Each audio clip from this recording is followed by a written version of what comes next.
Mary Shelley was born into a world of ideas and immediately into a world of loss. Her mother died giving her life. From the very beginning, Mary grew up with a feeling that life was not a gift, but something fragile, almost. She read books before she ever learned what it meant to feel protected. Thoughts replaced embraces. Silence replaced conversation. In her youth, she fell in love with a man society did not accept. Love turned her into an exile. They ran away from rules, from judgment, from expectations. But one cannot run from fate.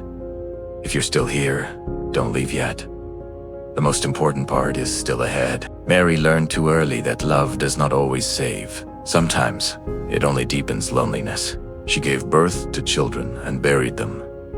Again and again. Motherhood became not joy, but fear. Each night was an loss. Each sleep a hope that someone would still be breathing beside her in the morning. She lived in a world where death came too often and too quietly. At 19, Mary wrote a story that would later be called horrific.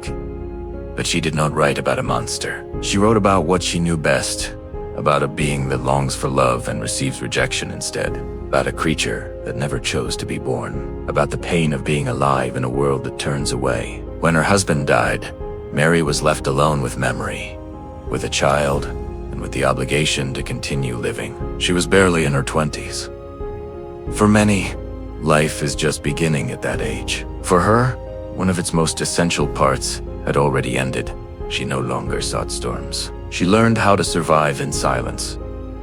Mary continued to write until the end of her days, not for fame, for bread, for her son, for meaning. She edited the words of others, preserved another's legacy, carried another's name. Her own, she kept in the shadows. Her only surviving son became her anchor. She feared losing him as she had lost all the others. She loved carefully. She lived tensely. Hope always walked beside fear. In her final years, she was ill. She spoke little.